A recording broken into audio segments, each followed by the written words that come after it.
Oi turma, bom dia, boa tarde, boa noite, boa madrugada. Espero que esteja tudo bem com vocês, espero que esteja estudando. Desejo tudo de melhor, sério turma. Sempre tenho em vista que o objetivo de todos os professores do Eu Vou Passar e toda a equipe do Eu Vou Passar é o mesmo objetivo que você.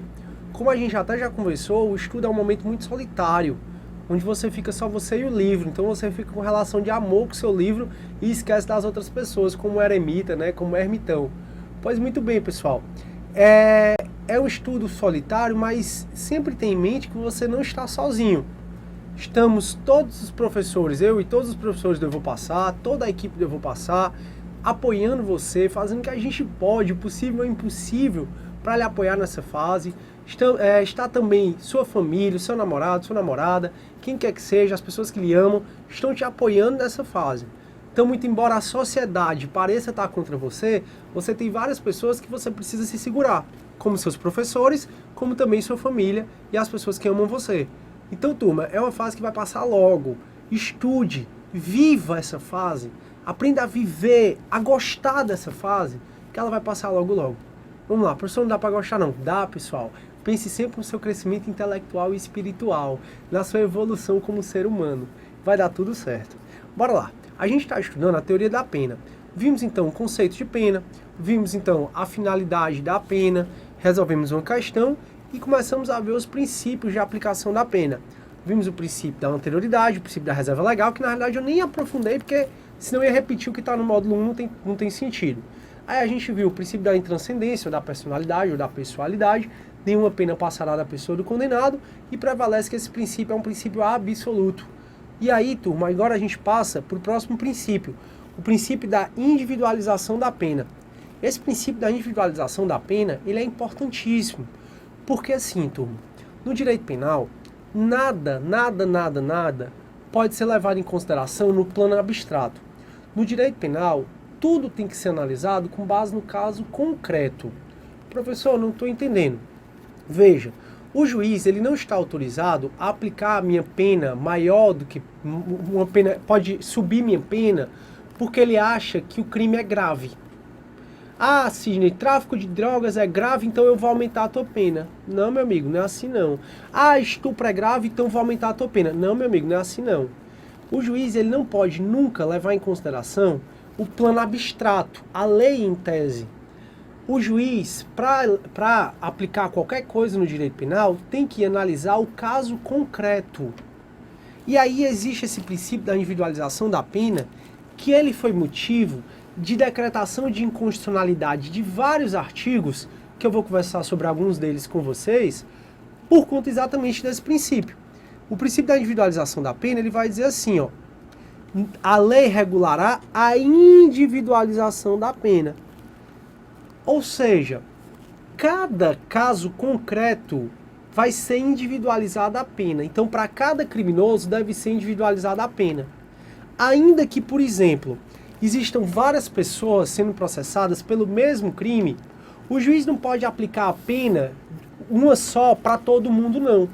Se são 10 pessoas para o crime, respondendo pelo crime, nas 10 tem que ter pena aplicada para cada um. Então a dosimetria da pena, aquele critério trifásico, para cada um dessas pessoas, isoladamente falando. Por exemplo, no caso do mensalão foram 38 réus e 25 condenados. Os 25 condenados, cada um foi aplicada a pena individualmente falando. Foi aplicada a pena individualizada. Não deu para o Supremo, vocês estão tudo no mesmo barco, então a pena vai ser tudo igual para cada um. Não dá. Esse princípio da individualização da pena, por exemplo, ele motivou a inconstitucionalidade do antigo artigo 2º da lei dos crimes hediondos, que é a Lei 8.072 de 90. A Lei dos crimes hediondos dizia assim, no artigo 2º, dizia, tá? Foi declarado inconstitucional e depois foi alterado. Dizia que quem cometesse crime hediondo ou equiparado ia responder pelo crime na forma integralmente fechada. Ou seja, se eu praticasse um crime hediondo ou equiparado, toda a minha pena, toda a integralidade da minha pena teria que ser em regime fechado, estabelecimento de segurança média ou máxima. Então veja, pessoal, nesse caso, a lei colocou no mesmo barco todo mundo que cometia crime hediondo equiparado. Ó, todos vocês vão ficar em regime integralmente fechado. O Supremo declarou a inconstitucionalidade desse artigo 2º exatamente pelo princípio da individualização da pena.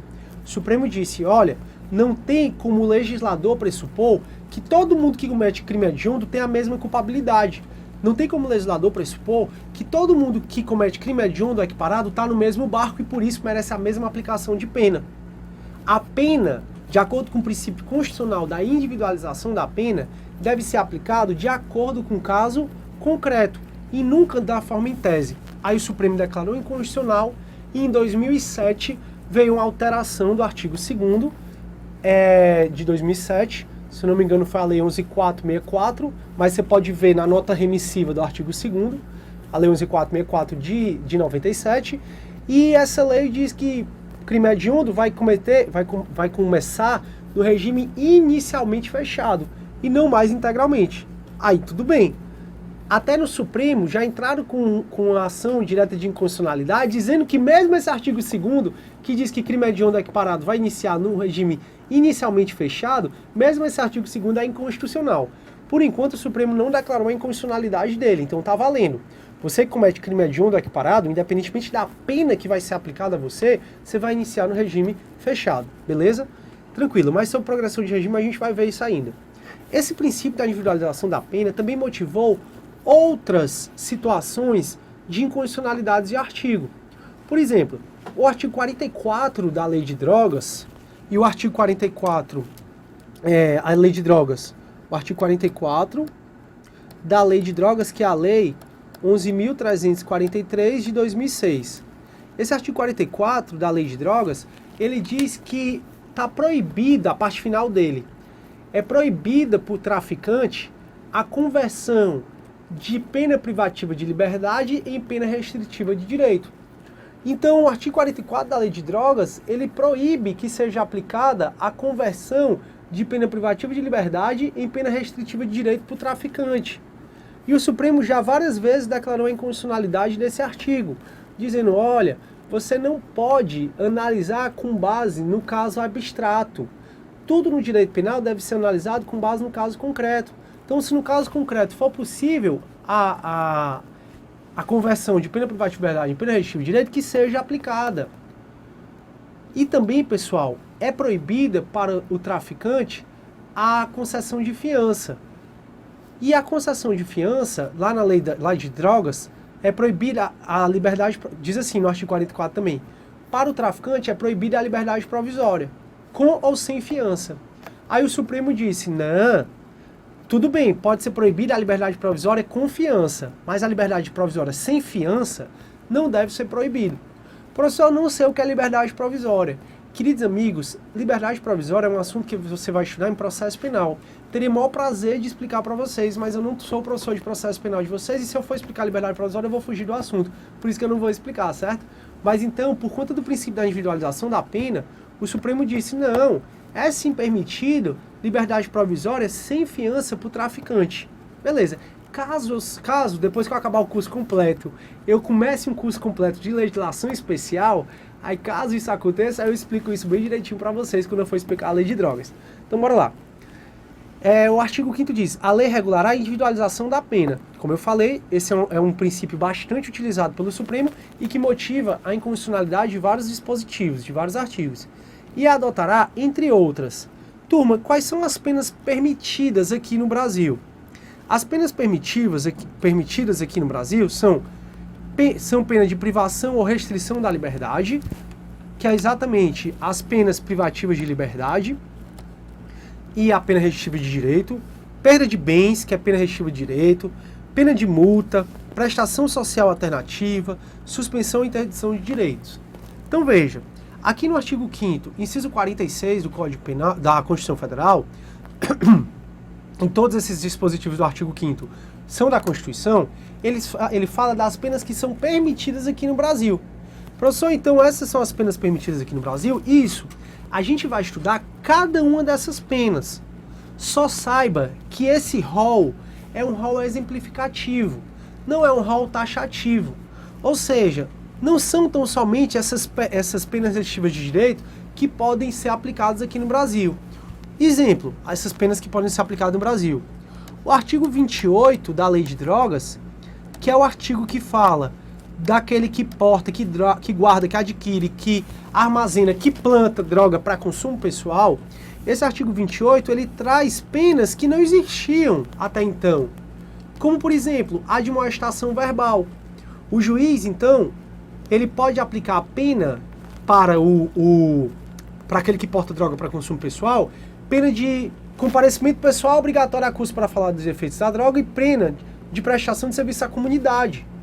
E também advertência sobre os efeitos da droga. Então, se eu sou condenado por porte de droga para consumo pessoal, as 3 penas que o juiz pode me aplicar é advertência para falar dos efeitos da droga, prestação de serviço à comunidade e comparecimento pessoal e obrigatório a curso para falar sobre efeitos da droga. A advertência sobre os efeitos da droga e comparecimento pessoal e obrigatório a curso para falar sobre os efeitos da droga eram penas que não existiam no nosso ordenamento jurídico e que eles foram trazidos pela lei de drogas no artigo 28. Ou seja, são penas que não estão aqui no artigo 5º, inciso 46 da Constituição Federal. Aí, caso o juiz ainda me aplique prestação de serviço à comunidade ou curso para falar sobre os efeitos da droga e eu não compareça, o juiz vai me aplicar de uma admoestação verbal, que é um carão.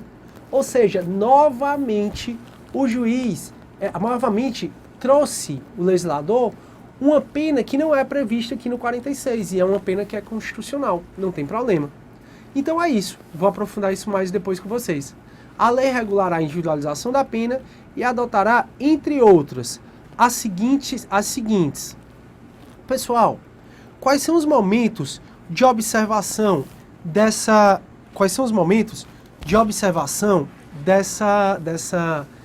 princípio? Opa, fala mesmo, estou fazendo um monte de besteira. Quais são os momentos de observação desse princípio, do princípio da individualização da pena? Deixa eu voltar, pronto. Fiz uma besteira aqui que eu não estou sabendo. Então, assim, no momento da combinação da pena, da aplicação da pena e da execução da pena, o juiz deve observar a individualização da pena. Ou seja, esse princípio da individualização da pena deve ser observado pelo legislador ao fazer a lei. O legislador, ao fazer a lei, deve observar o princípio da individualização da pena. O aplicador da lei, o juiz, ao aplicar a pena, também deve observar, o juiz da condenação, então, esse princípio da individualização da pena. E a LEP, a Lei 7.210 de 84, a LEP também manda que o próprio juiz da execução observe esse princípio. Então, o princípio da individualização da pena ele é destinado não só ao legislador, como também ao juiz da condenação, o juiz que condenou, como o juiz que está executando a pena. A todo momento, esse princípio deve ser observado, tanto pelo legislador, como por quem está executando a pena, como para quem condenou. Beleza. Ainda sobre o princípio da individualização da pena, pessoal, existem 2 sistemas relacionados a esse princípio. Ou seja, existe o sistema da pena fixa e existe o sistema da pena relativamente independente. O que é isso? Nós, no Brasil, adotamos o sistema de pena relativamente independente. E a gente adota o sistema da pena relativamente independente exatamente por conta do princípio da individualização da pena. Professor, e o que é que diz esse princípio, esse sistema da pena relativamente independente? Ele diz assim: todo crime deve ter uma variação de pena mínima a pena máxima. Por exemplo, homicídio simples, pena de 6 a 20 anos. Homicídio qualificado, pena de 12 a 30 anos. Furto, pena de 1 a 4 anos. Então, para o sistema de pena relativamente independente, que foi adotado aqui pelo Brasil, todo crime deve ter uma variação de pena. Para que o juiz, individualizando a pena, o juiz pode aplicar a pena no mínimo legal para quem tem menor culpabilidade e a pena no máximo para quem tem maior culpabilidade. Então o sistema da individualização da pena, ele manda que seja aplicado o sistema da pena relativamente independente, onde todo crime, lógico, exceto o artigo 28 da Lei de Drogas, que ele é exceção em tudo relacionado a crime, todo crime deve ter uma variação de pena. Para quê? Para que o juiz, individualizando a pena, possa aplicar a pena no mínimo para quem tem menor culpabilidade e no máximo para quem tem maior culpabilidade. Nós não adotamos, portanto, o sistema de pena fixa. E o que é que esse sistema de pena fixa ele vai dizer para a gente? Esse sistema de pena fixa vai dizer todo crime só tem uma pena. Então era como se todo homicídio fosse pena de 10 anos. Fixa, ponto. Como nós já vimos, se o legislador trouxer o sistema de pena fixa, é inconstitucional pelo princípio da individualização da pena. Perfeito. E aí, seguindo, pessoal, os princípios, existem ainda os princípios da humanidade das penas, que está no artigo 5º, inciso 47, e no artigo 5º, inciso 59, ou 49, que diz assim. Fala, meu Deus do céu. Pera aí, pessoal, só um minutinho. Professor, você é amarrado, viu? Eu sou mesmo, eu reconheço. Pronto. Então o sistema da humanidade das penas vai dizer: é assegurado ao preso o respeito à integridade física e moral. Turma, o bicho para ter direito, como eu já falei com vocês antes, o bicho para ter direito é condenado. Condenado é direito até dizer chega, infelizmente. Porque no tempo como é que tá hoje, que infelizmente virou moda, né, queimar as pessoas, já foi uma dentista mulher, já foi um dentista homem, os dois queimados vivos. Ontem eu li no jornal que outra pessoa foi queimada, e todos os casos, porque não tinham dinheiro. Aquele estudante de 19 anos que entregou a bolsa, tá filmado, e ele levou um tiro na cabeça, que foi o que motivou a nova discussão sobre a menoridade penal, já que quem atirou fez 17 anos 3 dias depois, uma semana depois, algo assim. Pois muito bem, hoje os ladrões não estão com pena da gente, de quem tenta ganhar a vida de forma honesta, né? Hoje eles estão para matar mesmo, estão para queimar, para te torturar, estão nem vendo. Mas ainda assim, esses pobres coitados que não tiveram oportunidades e que queimaram a dentista, o dentista, eles têm vários direitos quando chegarem na penitenciária. Lógico que não é a mil maravilhas do mundo, mas tem direito ao respeito à integridade física e moral. É nessas horas que eu gostaria que aqui no Brasil fosse aplicado olho por olho, dente por dente. Queimou, pô, vai ser queimado também. Ia ser muito bom. Mas vamos pra frente. Turma, é assegurado aos presos o respeito à integridade física e moral. Beleza. E não haverá pena de morte. Não vai haver pena de morte, salvo em caso de guerra declarada. Daqui a pouco a gente vai estudar a lei do abate. Será que a lei do abate não é uma pena de morte? A gente vai estudar em relação à pessoa jurídica, mas eu vou chegar lá. Por hora, eu quero só que você memorize que aqui no Brasil só existe um caso que vai ter caso de pena de morte. O caso de pena de morte é em caso de guerra declarada. A guerra ela é declarada pelo presidente da República após autorização do Congresso ou após ratificação do Congresso.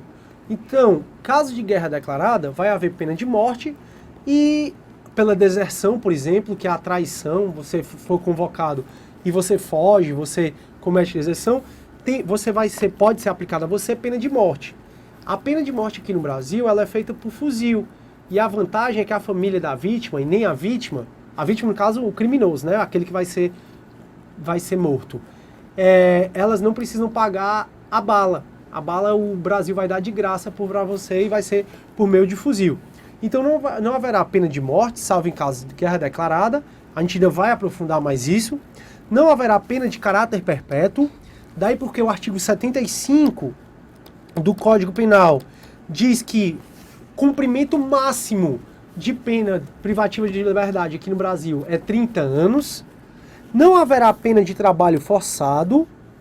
Não vai haver pena de banimento e não vai haver pena cruel. Então aqui no Brasil não pode haver pena de morte, salvo em caso de guerra declarada. É por isso, pessoal, que tem gente que diz assim: nenhum direito da gente é absoluto, nem mesmo o direito à vida, porque a Constituição prevê pena de morte em caso de guerra declarada. Pois é, mas existe um direito absoluto sim. O único direito absoluto, que pelo menos eu tenho conhecimento, é o direito de não extradição do brasileiro nato. O brasileiro nato não vai ser extraditado nunca e não tem exceção em relação a isso. É o único direito absoluto. Beleza. Vai haver pena de caráter perpétuo, não vai haver pena de trabalho forçado. Vou discutir com vocês, pessoal,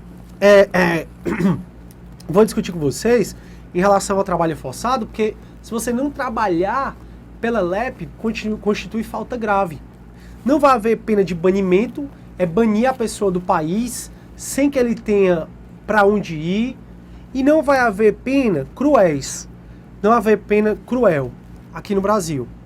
Turma, do princípio da humanidade das penas, surge o princípio da proibição da pena indigna. E esse princípio da proibição da pena indigna é exatamente o que narra pra gente o artigo 5º, inciso 47 da Constituição Federal. O artigo 5º, inciso 47, ele fala de penas indignas que não podem haver no Brasil, nenhuma dessas penas.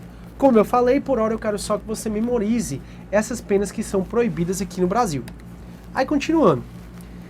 Em relação a esse princípio da humanidade das penas, e em relação ao princípio também da proibição da pena indigna, se discute sobre se o RDD, se o regime disciplinar diferenciado, ele é constitucional ou não. Porque tem muitas pessoas, principalmente aquelas ligadas aos direitos humanos dos bandidos, digamos assim, mas isso são outros 500, principalmente as pessoas ligadas aos direitos humanos, elas costumam dizer que o RDD, o regime disciplinar diferenciado, é inconstitucional. Porém, até hoje prevalece que o RDD é sim constitucional, que o RDD não viola a proibição da pena proibida, a proibição da pena indigna, e nem viola o princípio da humanidade das penas. Só que antes de eu explicar o que é o RDD, que é previsto na LEP, lembra que eu falei que o regime integralmente fechado foi declarado inconstitucional pelo Supremo, foi declarado o artigo 2º da Lei 8.072 de 90, foi declarado inconstitucional, que dizia do regime integralmente fechado. Além do princípio da individualização da pena, foi colocado também como fundamento para essa inconstitucionalidade o princípio da humanidade das penas. Então, o regime integralmente fechado foi declarado inconstitucional não só pelo princípio da individualização da pena, mas também pelo princípio da humanidade das penas. Beleza. E até hoje prevalece que o RDD, que o regime disciplinar diferenciado, ele é sim constitucional. E esse regime disciplinar diferenciado, ele foi trazido pela LEP. E a LEP, como até a gente já conversou várias vezes, é a Lei 7.210 de 84. A LEP, a Lei 7.210 de 84, no artigo 52, ela fala do RDD. E ela diz assim, ó: a prática de fato previsto como crime doloso constitui falta grave. Beleza. Falta grave significa que ele vai perder direito a vários benefícios. Falta grave, se ele cometer falta grave na prisão, como tentar fugir, como ameaçar os outros presos, como não obedecer às ordens dadas. Se ele cometer falta grave, ele perde, por exemplo, os dias remidos. Remissão com cedilha, é a possibilidade de ele, a cada 3 dias trabalhados ou estudados, ele reduzir um dia da pena. Então, a cada 3 dias que ele trabalha, a cada 3 dias que ele trabalha ou estuda, é como se ele tivesse passado 4 dias na prisão, e não só 3. Então, se ele comete falta grave, ele perde vários benefícios. Entre os benefícios que ele perde os dias remidos, no caso da remissão com cedilha. Aí diz assim: a prática de fato prevista como crime doloso constitui falta grave. E quando ocasione subversão da ordem pública, da ordem ou disciplina interna, sujeita ao preso, tanto ao preso provisório como condenado, não tem problema, sujeita o preso provisório como condenado, que é o preso provisório. O preso provisório é aquele preso que está preso antes de transitar em julgado a sentença penal condenatória. Como, por exemplo, a galera da Boate Kiss, os diretores da Boate Kiss, a galera da banda da Boate Kiss, e até mesmo estão querendo acusar o prefeito. A galera da Boate Kiss, tanto os diretores, os sócios da Boate Kiss, como o pessoal da banda, eles estavam presos provisoriamente, foram soltos. Pelo menos hoje eles estão soltos. Pode ser que quando você assiste essa aula, seja novamente preso, mas hoje eles estão soltos. Pois é, Então eles estavam presos antes de transitar em julgado uma sentença penal condenatória. Eles são presos provisórios. Então, a prática de fato prevista como crime doloso constitui falta grave. E quando ocasione subversão da ordem ou disciplina interna, sujeito preso provisório ou condenado, sem prejuízo da sanção penal, ao regime disciplinar diferenciado, ao RDD, com as seguintes características. E aqui, turma, os incisos 1, 2, 3, 4, os incisos do artigo 52, vão dizer pra gente quais são as características do RDD. E o RDD tem duração máxima de 360 dias. Cuidado para não confundir com a duração de um ano. Um ano são 365 dias, salvo se for no bissexto, mas não vem ao caso. Então a duração máxima diz 360 dias, sem prejuízo de repetição da sanção, por falta grave da mesma espécie, até o limite de 1/6 da pena aplicada. Ou seja, qual é o prazo máximo de RDD? 360 dias. Só que se esses 360 for maior do que 1/6 da pena aplicada, aí o prazo máximo do RDD é de 1/6 da pena aplicada e não mais de 360 dias. Recolhimento em cela individual. Opa, professor, é muito bom, né? Ao invés de ficar na superlotação carcerária, vai ficar na cela individual.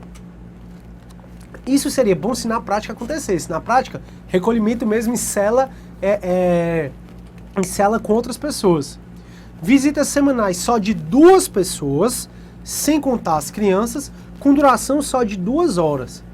Porque geralmente as visitas ocorrem, e aí vai muito de presídio para presídio, 2 vezes por semana. E dependendo do presídio, ele pode colocar que pode entrar 5 pessoas, 4 pessoas, depende muito de presídio para presídio. Só que se o cara tiver em RDD, ele só pode receber 2 pessoas, sem contar a criança, e no máximo 2 horas. Não vai poder passar mais do que isso. E o preso terá direito à saída da cela só por 2 horas diárias para banho de sol. Professor, eu pensei que na penitenciária já fosse assim. Não, meu amigo, na penitenciária não é assim não. Na penitenciária geralmente fica um complexo onde tem várias celas. E aí eles ficam liberados, eles fecham esse complexo e aí tem as celas, abrem as celas e eles ficam no pátio. Jogam futebol, muitas vezes assistem TV, né, muito embora não possa. Tem acesso a várias coisas, eles trabalham. Então, não é assim. Só se ele tiver em RDD, aí você memoriza, turma, porque é tudo de 2. Ele pode receber 2 pessoas, sem contar as crianças, por 2 horas, e ele pode ficar no máximo 2 horas por dia no sol. E não quase o dia todo, como acontece com os condenados normais. E fora isso, o RDD tem duração máxima de 360 dias, não podendo passar 1/6 da pena aplicada. Então pronto, esse é o RDD. Como eu falei para vocês, hoje prevalece que o RDD ele é constitucional. Ainda o artigo 52 da LEP vai falar: o regime disciplinar diferenciado também poderá abrigar presos provisórios ou condenados nacionais ou estrangeiros que apresentem alto risco para a ordem da segurança do estabelecimento penal ou da sociedade.